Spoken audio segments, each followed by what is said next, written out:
안녕하세요.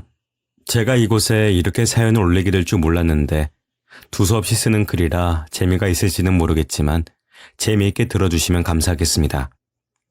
저는 지금 하와이에서 남은 여생을 즐기며 살고 있는 50대 여자입니다. 처음에는 말도 안 통하는 이곳에 와서 어찌나 고생했는지 몰라요. 하지만 지금은 벌써 이곳에 정착한 지도 시간이 꽤 흘러서 아주 재미나게 하루를 보내며 살고 있습니다. 지금부터 제가 살아온 이야기를 들려드릴 텐데 스펙타클하고 막장 드라마 같은 일생이라 끝까지 들어주시기 바랍니다.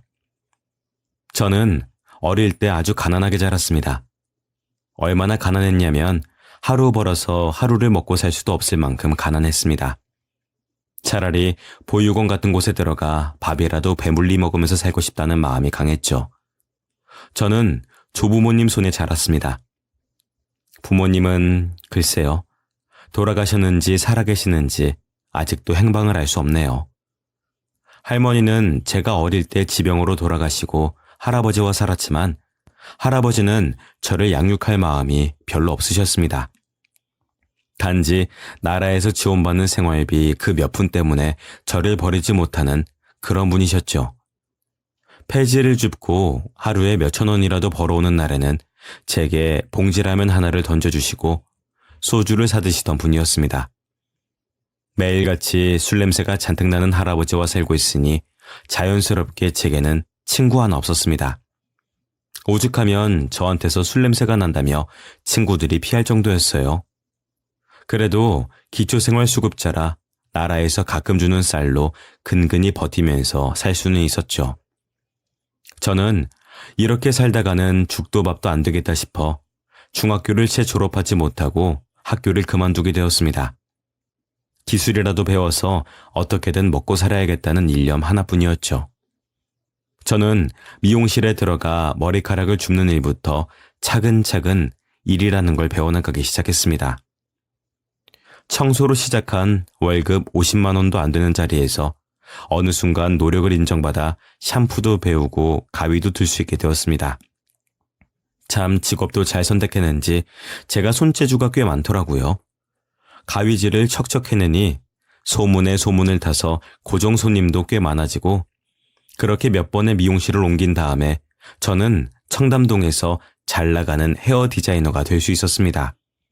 제가 좋게 10년 이상을 미용계에서 굴렀던 덕분이었죠.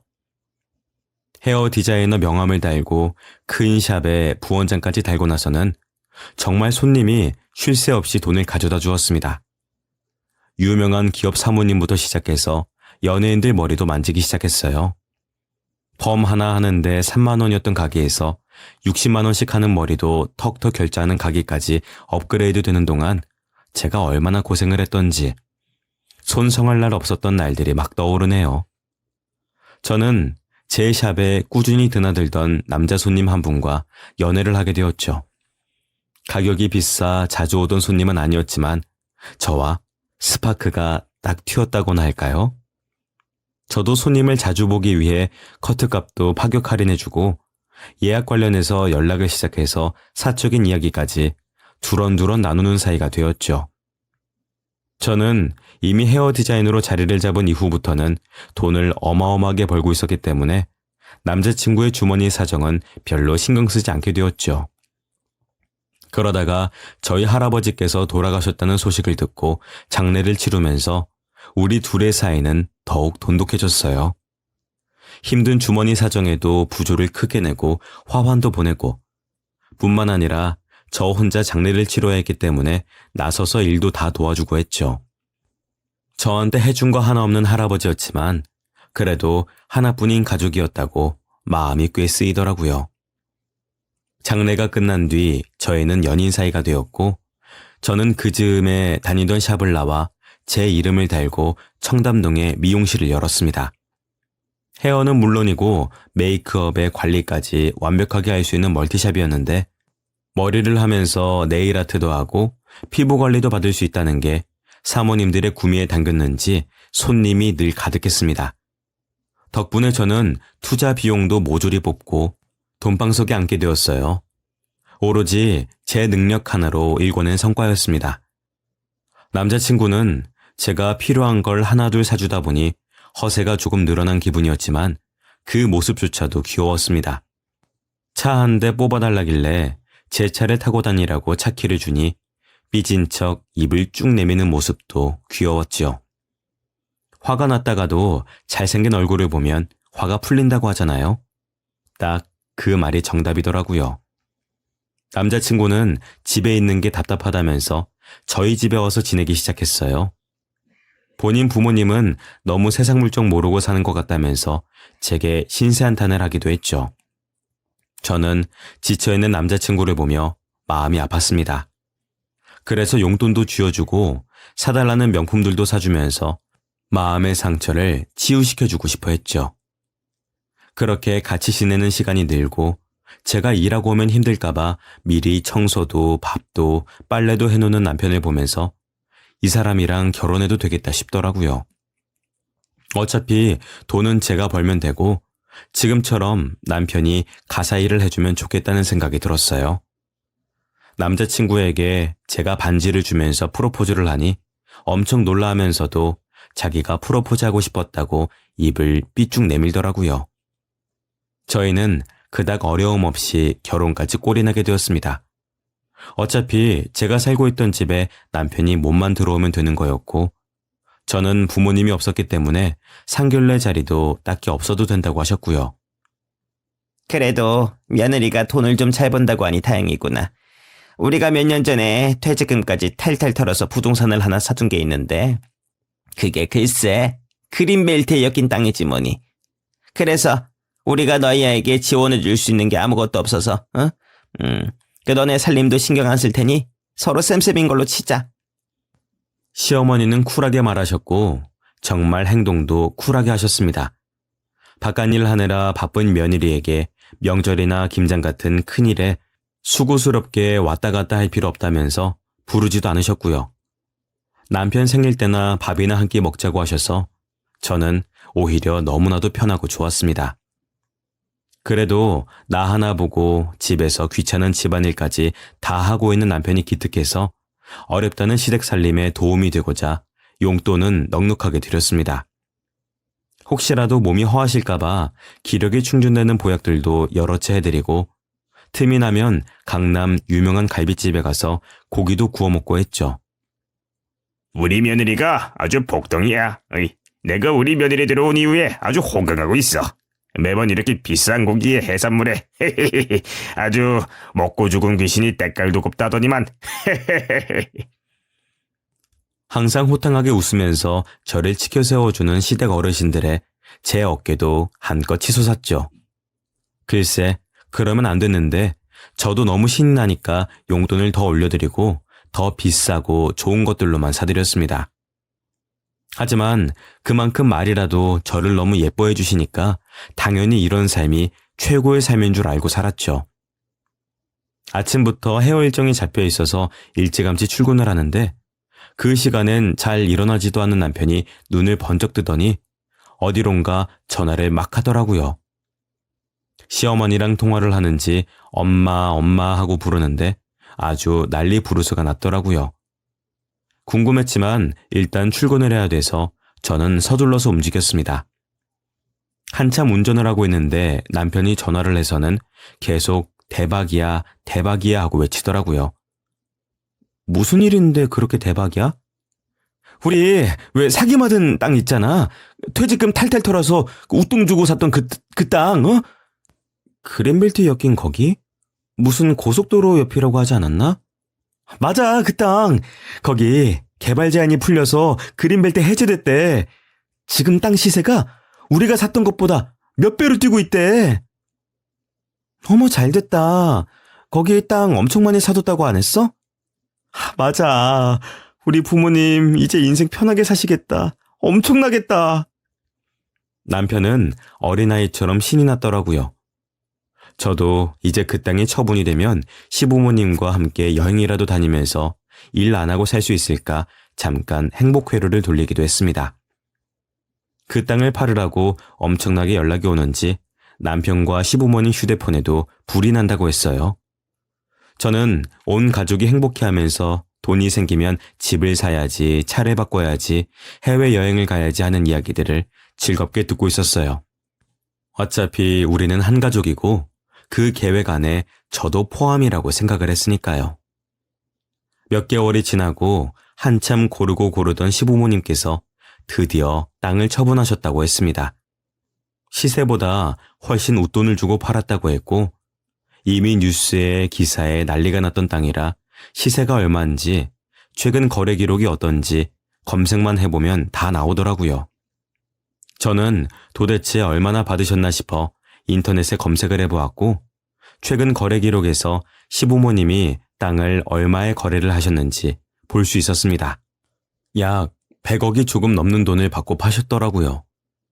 저는 그간 제가 시댁에 지원해드린 돈도 있고 하니 앞으로는 저를 좀 챙겨주실 거라 생각했지만 그건 제 착각이었습니다.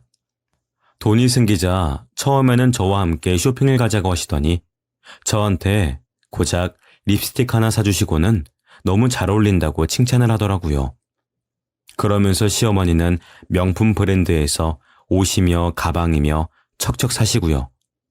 저는 처음에는 별 생각이 없었는데 그게 몇 번 계속되다 보니까 저를 굳이 쇼핑하는데 데리고 오는 이유를 잘 모르겠더라고요. 거기다가 남편은 제가 타고 다니는 차보다 훨씬 비싼 스포츠카를 턱 샀더라고요.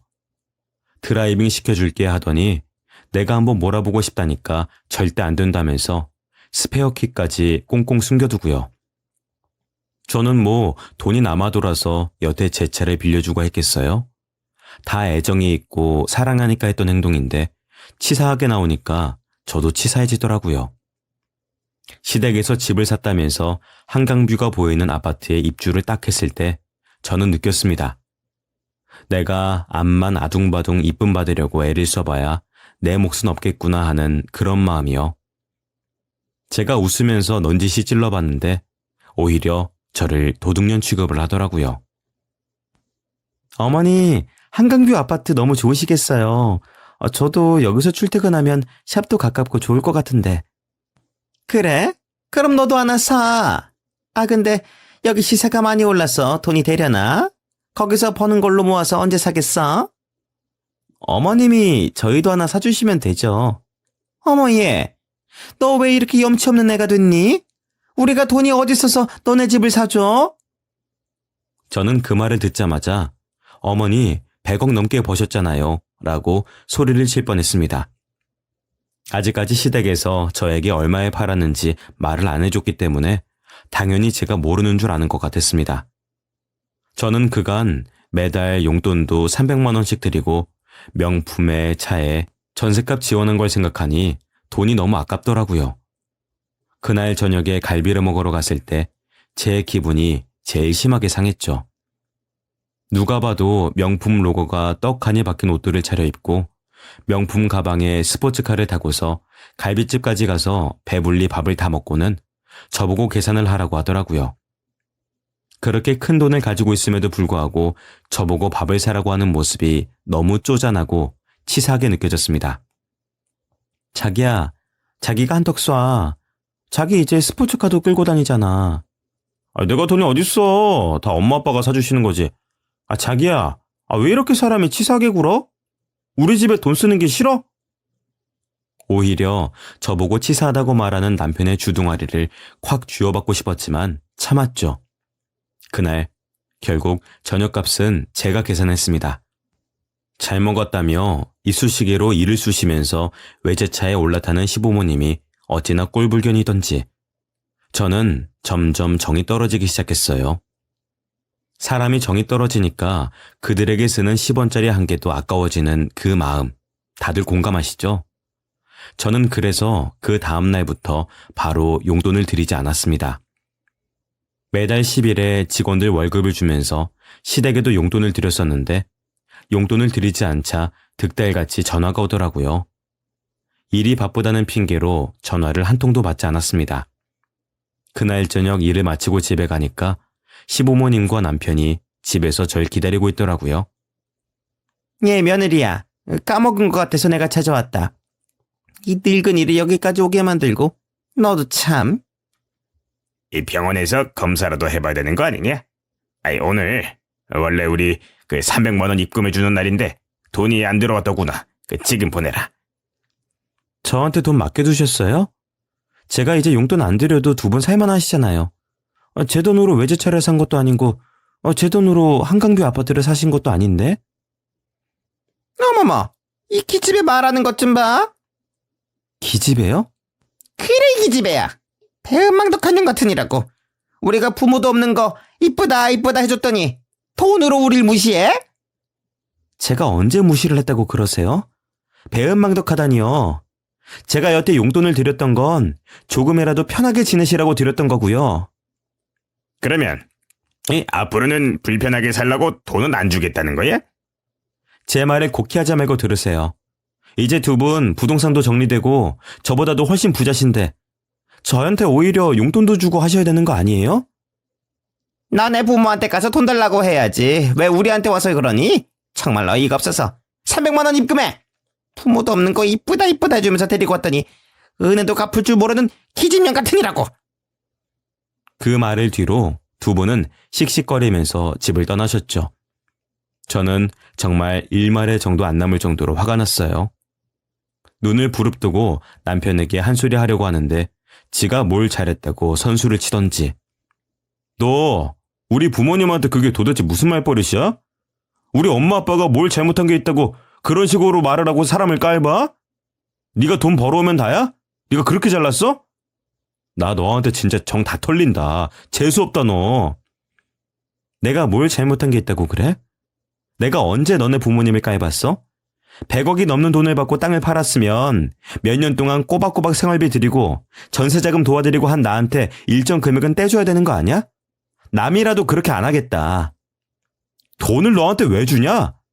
너 지금 돈 보고 나랑 결혼한 거야? 진짜 소름이다.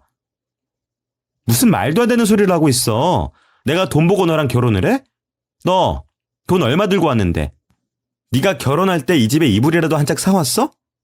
네가 차 사기 전에 내 차 타고 다니고 내 집에서 내 돈으로 명품 모으면서 호의호식했으면 몰라도 어? 야, 너 여태 나 돈 없다고 깔본 거 맞네. 어? 너 진짜 질리고 너무 소름이고 너랑 더 이상 하루도 같이 살 수 없어. 우리 이혼해. 내가 뭘 잘못했다고 이혼해? 너 말 조심해. 다짜고짜 이혼을 말하는 남편이 아주 수상했습니다. 돈 좀 만졌다고 어디서 딴 여자라도 만나고 다니는 건 아닌지 의심이 됐죠. 그래봐야 우리 나이가 30대 초반이었기 때문에 충분히 의심이 가능한 상황이었습니다. 저는 이혼하자고 때를 쓰듯 말하는 남편을 무시했고 충분히 말했다고 생각했는지 남편은 저랑은 단 하루도 못 살겠다고 하면서 집을 나가버렸습니다. 둘이 알콩달콩 살던 집에 저 혼자만 덜렁 남게 되었죠. 하지만 이제 와서 제가 곱게 보내줄 수는 없는 노릇 아니겠습니까? 의심이 든 상황이 생겼다면 당연히 의심을 풀어가야 하는 게 맞죠. 저는 남편이 집을 나가서 돌아오지 않은 지 일주일이 딱 넘어갔을 때 흥신소를 찾아가 남편을 미행해달라고 의뢰했습니다. 의외로 우리나라 흥신소들 체계적이고 아주 교묘하게 증거들을 딱딱 수집해 주었어요. 네, 남편은 바람이 났습니다. 그것도 지보다 10살이나 어린 여대생과 바람이 났더라고요. 저는 처음에 사진을 보고 경악을 금치 못했습니다. 그 어린 여대생은 뭐가 좋다고 남편을 만나는지, 처음엔 이 여자도 정상은 아니네 싶었지만 백화점에 가서 저에게는 한 번도 사준 적이 없었던 명품 가방을 턱턱 사주는 사진을 보고 이해했죠. 역시나 돈으로 꼬신 거였습니다. 얼굴이 이쁘장하고 어린 티가 팍팍 나는 어린애한테 고가의 명품을 만날 때마다 안겨주니 안 넘어가고 100일까요? 물론 유부남이라는 사실도 비밀로 했겠죠. 저는 이혼 전문 변호사를 찾아갔습니다. 증거 사진들을 보여주며 이야기를 시작했더니 변호사님이 난감하다는 얼굴을 하시더라고요. 사모님, 증거 사진들이 아주 명확해서 이혼 소송은 무조건 이길 수 있습니다만 상속된 재산은 이혼할 시 분할 대상이 아니라는 사실을 알고 계신지요? 시부모님 명의대로 있다면 당연히 분할할 수 없고 시부모님께서 남편분께 상속을 했다면 그 또한 상속된 재산이기 때문에 재산분할 대상에서 빠집니다. 그렇다면 이혼을 하게 될 시 제 몫의 현금은 하나도 받을 수 없다는 이야기일까요?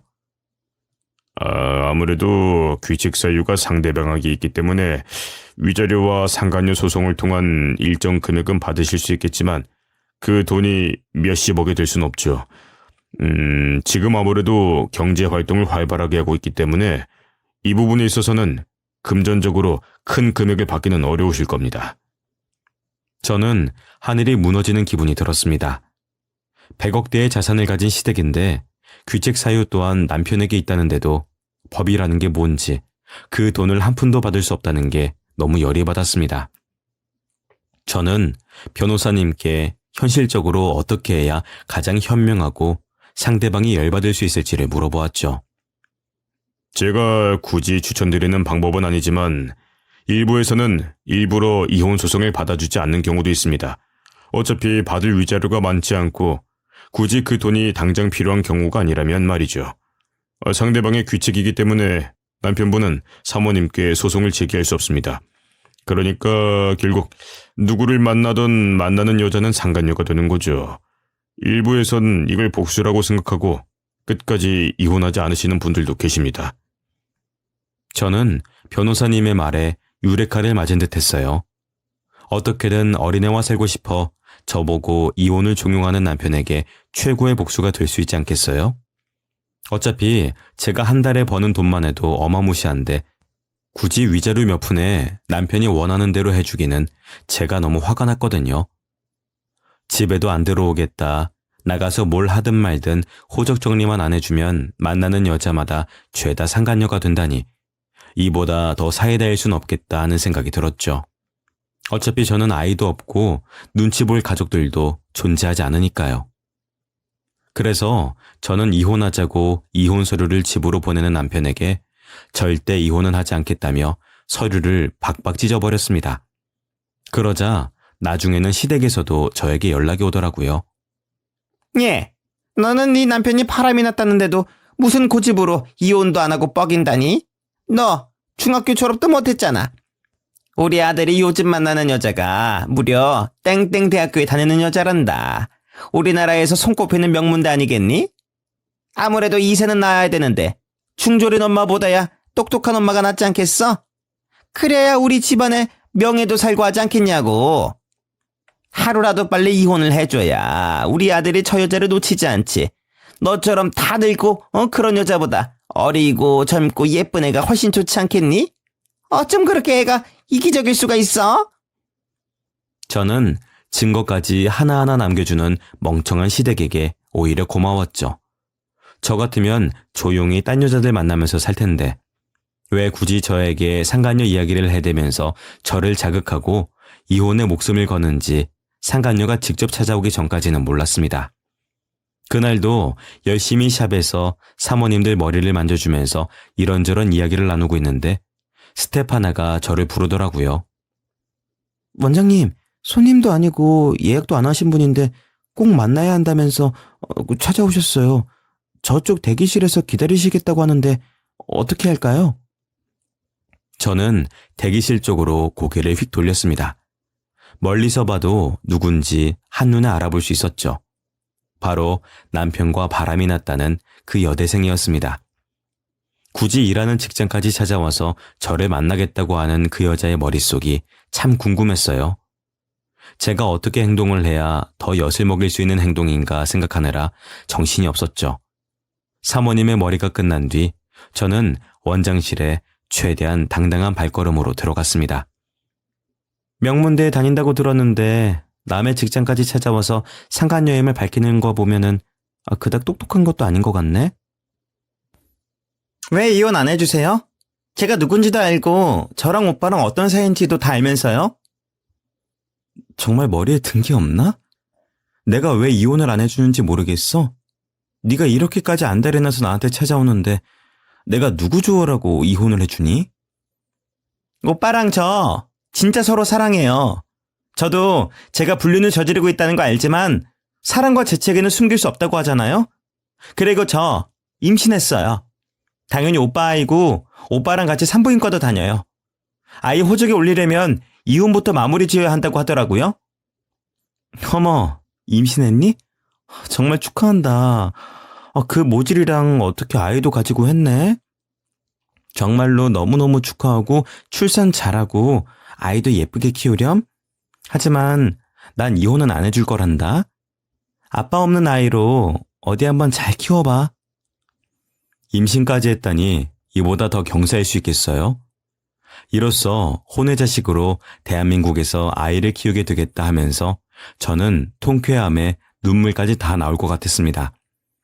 어쩐지 시댁에서 발등에 불이라도 떨어진 것처럼 이혼 타령을 하길래 왜 그런가 싶었어요. 저를 자극해서라도 어떻게든 이혼을 시키고 싶어 했던 이유가 바로 태어날 아기 때문이었다니. 물론 태어날 아이한테는 죄가 없지만 혼외자식으로 아이를 키워야 한다면 부모의 마음은 어떨까요? 저는 그 두 연놈의 행복을 절대적으로 빌어줄 수 없는 입장이기 때문에 앞으로도 절대 이혼은 하지 않겠다고 했죠. 상간녀의 배가 티가 날 정도로 불러오자 미용실이며 집이며 하루가 뭐다 하고 저를 찾아오는 남편과 시댁 식구들에게 저는 진절머리가 났죠. 미용실에도 결국 소문이 다 퍼지고 말았습니다. 하지만 미용실이라는 게 원래 소문의 근원지이기도 했고 오르락내리락 해봐야 제가 손해볼 건 없다고 생각했어요. 저야 어차피 피해자니까요. 여기 원장 어딨어? 남편 가수 제대로 못한 주제에 이혼은 도대체 왜 안 하겠다는 거야? 지금 당신이 두 사람, 아니 아이까지 세 사람 인생을 망치고 있다는 거 알아? 온 동네에 상간녀 모녀라고 소문나고 싶어서 여기서 이런 소란을 피우세요? 막내야, 경찰 좀 불러. 그래, 내 딸이 네 남편이랑 바람났다. 근데 애초에 이러나 저러나 꼬신 건 네 남편이고 그런 남편 관리 제대로 못한 건 너고. 너는 뭘 잘했다고 그렇게 당당하니? 네가 네 남편 아랫도리 관리만 잘했어도 우리 딸이 임신을 했겠어? 그것도 둘이 짝짝꿍이 맞았으니까 가능한 일이겠죠? 됐어요. 나 벌써 임신 6개월 차고 이제는 진짜 아이에게 아빠가 필요하다고요. 자식도 없으면서 왜 이혼을 안 해주는 거예요? 같이 사는 것도 아니고 정이 있는 것도 아니면서. 지난 과거가 어떻든 우리 아이가 애를 낳겠다고 하고 아빠도 필요하다고 하는데 이제 그만 벌 주고 이혼해줘요. 바람난 딸년 머리채 잡아다가 방에 가둬도 시원치 않을 판에 나를 찾아와서 이혼하라 마라 하는 꼴이 제법 웃기네요. 난 이혼 절대 못해주고 아이가 혼외자식이 되든 저 여자가 미혼모 살면 살든 그러든 말든 나랑 상관없으니까 한 번만 더 찾아오면 영업방해로 변호사 선임해서 소송할 테니까 그런 줄 아세요. 그 이후 경찰이 왔고 막내가 영업방해죄로 신고한 덕에 두 모녀는 경찰서로 끌려갔습니다. 경찰서로 가서 뭘 어떻게 했는지까지는 모르겠지만 그날 저녁 남편에게 전화가 온 걸 봐서는 남편이 찾아가 꺼내주기라도 했던 것 같아요. 내가 어떻게 하면 이혼할래? 우리 엄마 아빠가 1억까지는 줄 수 있대. 내가 고작 돈 1억이 없어서 이러는 걸까 봐? 너 내가 한 달에 얼마를 버는지 내가 가진 현금 자산이 얼마인지 기억도 안 나나 봐? 남편은 1억 이상은 줄 수 없다고 못을 박았고 저는 당연히 이혼해 줄 수 없다고 못을 박았습니다. 손님들 중 일부에서는 이렇게 질질 끌어대는 김 원장도 참 성격 이상하다 하는 손님들도 계셨지만 어차피 치근한 마음도 안 드는 거 괴롭히는 건 제 맘 아니겠습니까? 그렇게 몇 개월을 시달리다 결국 상간녀가 출산을 했다고 하더라고요. 저한테 울면서 전화를 해서는 아이를 호적에 올릴 수가 없다고 징징거리면서 제발 이혼해달라고 하더라고요. 오빠의 자식인데도 지금 출생신고를 제대로 하지 않으면 나중에 양자로밖에 인정 못 받는단 말이에요. 저는 정말 어쩌라고였죠. 양자든 친자든 제가 죽을 때까지 이혼 안 해줄 건데 가능이나 한 이야기겠습니까? 저는 이 모든 사실을 하나하나 녹음해뒀고 문자나 SNS 글들을 전부 변호사님과 협의하여 저장도 해두었죠. 나중에 어떤 소송이 걸리든 제가 질 이유 하나 없게 정확하게 기록을 해두었습니다. 결국 상간녀 호적에 올라간 아이는 아빠가 없는 아이가 되었더라고요. 그렇게 되고 나니 남편이 제게 다시 연락을 하더라고요. 이제는 1억이 아니라 10억을 주겠다고 하면서요. 10억이라고 하니 구미가 좀 당기긴 하더라고요. 아무래도 모아둔 돈과 별개로 한 번에 10억이 입금되면 누구나 군침이 흐르기 마련이잖아요. 저도 살고 있는 부동산이나 차량, 현금 재산을 합치면 대략 20억 정도의 재산을 가지고 있긴 하지만 현금 10억은 거의 로또급인데 생각이 좀 기울더라고요. 돈만 꿀꺽할 수 있는 방법은 없을까 싶어서 변호사님을 찾아갔더니 어차피 현재 부부로 되어 있고 공동 부부 재산으로 인정받을 수 있다고 하시면서 그냥 받아 챙기라고 하시더라고요. 부부 사이에서는 재산에 대한 소송이 이루어질 수 없다고 하시면서 이혼 소송과는 별개의 문제라고 하셨습니다. 그 이야기를 듣고 나니 현금을 더 받아 챙길 수 있겠다는 생각이 들면서 일단 10억을 받아내야 되겠다고 결심을 했죠. 고민은 좀 해봤어? 10억 줄 테니까 서류에 도장만 찍어. 도장만 찍어주면은 귀찮은 일 없이 내가 다 알아서 다 할게. 어? 일단 계좌로 먼저 보내. 입금되는 것부터 봐야 되겠어. 당신이 원래 한 입으로 두 말하는 사람이잖아. 그래, 그럼 일단 보낼게. 어? 보낼 테니까 딴소리 하지 않기야? 어? 입금되는 거 확인해보고 나중에 다시 연락해. 정말 1시간이 채 지나지 않아 제 통장으로 10억이 입금이 되었더라고요. 저는 입금 내역을 확인하자마자 핸드폰 전원부터 꺼버렸습니다. 그리고 부동산에 집을 매물로 내놓고는 미용실 근처에 단기 원룸을 잡았습니다. 어차피 법적으로도 문제가 없겠다. 돈을 돌려줄 마음도 없지만 속은 시커멓게 태우고 싶었거든요. 청담동 근처 단기 월세라 값이 단단히 비싸긴 했지만 이 정도는 시댁에 한 달 생활비 주던 것에 비하면 별거 아니라고 생각했습니다. 제가 한 3일 내내 휴대폰을 꺼두니 미용실도 난리가 났습니다. 저는 스태프들에게 그동안 한 번도 못 썼던 휴가를 좀 다녀오겠다고 말하고 일주일 정도 자리를 비우겠다고 예약을 미뤄달라고 양해를 구했습니다. 사모님들께는 제가 일일이 연락드려 사정을 말하고는 죄송하다고 예약을 미루겠다고 했죠. 사모님들은 제 이야기가 꽤나 재밌었는지 힘내라면서 흔쾌히 밀어주셨고요. 저는 휴가 기간 동안 단기 월세를 잡은 곳에서 아주 신나게 푹 쉬었습니다. 그리고 일주일 만에 출근을 준비하려고 휴대폰을 켜자 부재중 전화며 문자며 카톡이며 아주 휴대폰이 작동을 멈출 정도로 난리가 났더라고요. 그렇게 돈도 많으면서 그깟 10억이 아까워서 이러고 있다니 정말 코웃음이 나오더라고요. 처음에는 왜 연락이 안 되느냐부터 시작해서 이혼하는 거 맞지, 연락 좀 해라, 죽여버린다, 살려달라 아주 난리 부르시더라고요. 어차피 법적으로 문제될 것도 없으니 저는 당당하게 전화를 걸었습니다. 야, 이 미친년아! 지금 나랑 뭐 하자는 거야? 어?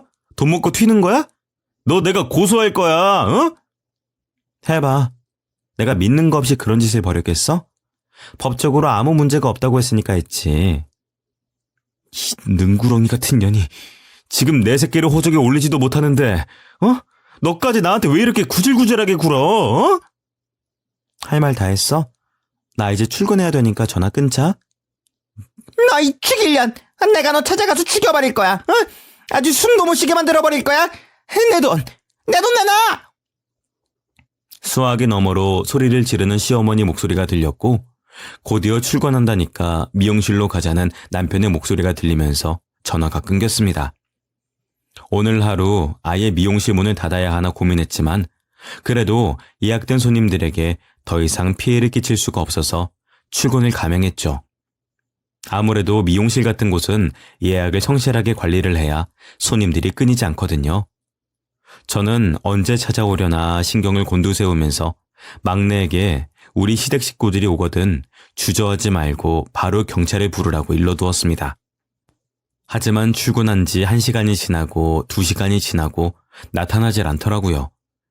꽤 이른 아침부터 난리를 쳤던 사람들이길래 오전 중에 나타날 줄 알았는데 오후는커녕 미용실 문을 닫을 때까지 연락이 없었습니다.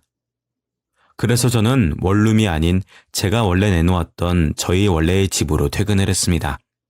하지만 그곳도 조용했죠.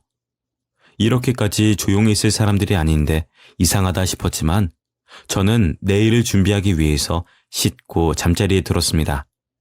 하지만 그때 전화벨이 울리더라고요. 그러면 그렇지 하고 받으려는데 모르는 번호로 전화가 오더라고요.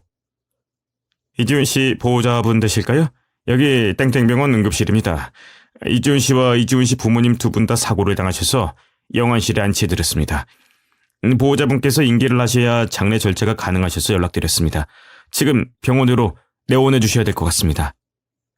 저는 깜짝 놀라서 옷만 걸쳐 입고는 병원으로 찾아갔습니다. 시신을 보겠냐고 묻길래 상태가 어떠하냐 하니 상태가 처참하다고 해서 시신은 보지 않기로 했죠.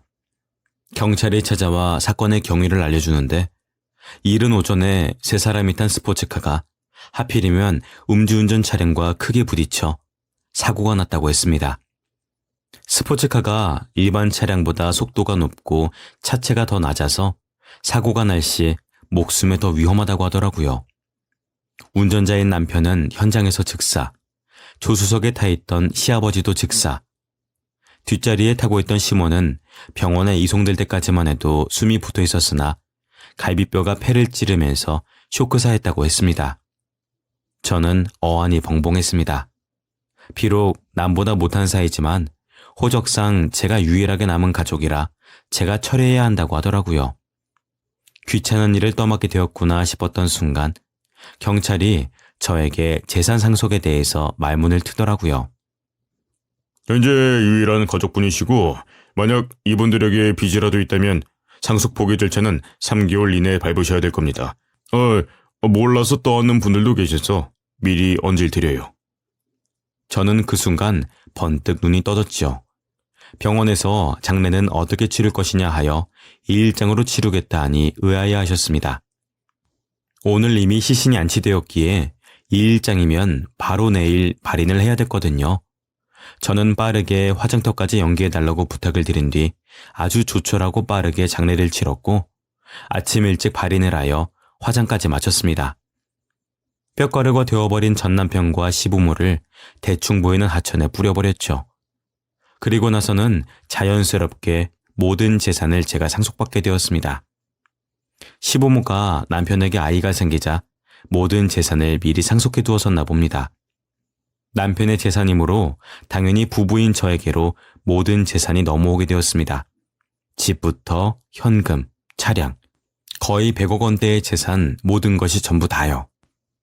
한강뷰 아파트에 시부모와 남편 상간녀가 같이 살고 있었던 것으로 기억하는데 상간녀는 이 사실을 아는지 모르는지 연락 한 통 없더라고요.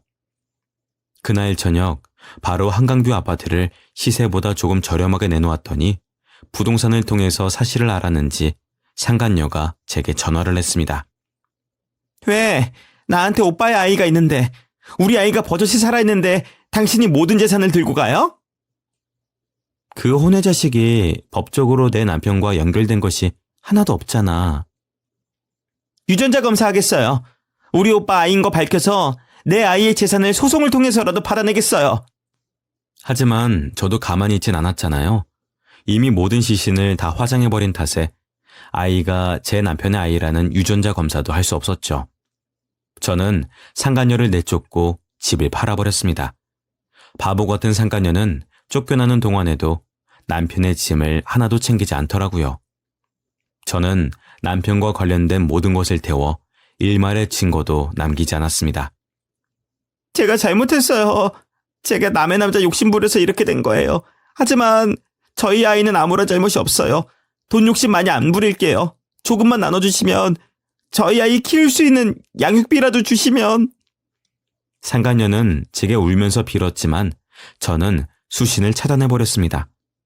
저희 미용실에도 몇 번 찾아왔지만 막내가 경찰을 불러 빠르게 차단했고 저는 엄청난 자산가가 되고 나니 이제 더 이상 일을 하고 싶지가 않더라고요. 제 나이도 벌써 40을 바라보는 시점이기도 했고요. 그래서 저는 제가 제일 믿고 의지했던 부원장에게 미용실을 넘기고는 한국에 있는 모든 재산을 정리해서 하와이로 떠났습니다. 처음에는 말도 안 통하고 손짓 발짓 써야 돼서 얼마나 고생했는지. 나이가 나이인지라 어학당에 다녀도 참 영어가 늘지 않더라고요. 그래도 10년을 넘게 있다 보니 이제는 이 생활에 정말 완벽하게 적응을 했답니다. 가끔 고국이 그립지 않냐는 하와이 친구들의 물음도 있지만 글쎄요, 저는 전혀 그립지가 않네요. 어릴 적부터 단 한 번도 의지할 데 없던 가족들을 생각하면 참 쓸쓸합니다만 지금 제 생활이 너무 여유롭고 행복해서 과거는 다 괜찮습니다. 제 이야기 어떠셨나요? 재미있으셨다면 좋겠습니다. 모두들 마음의 평안을 찾고 혹여라도 이런 일이 생긴다면 복수는 완벽하게 하시길 바라겠습니다. 감사합니다.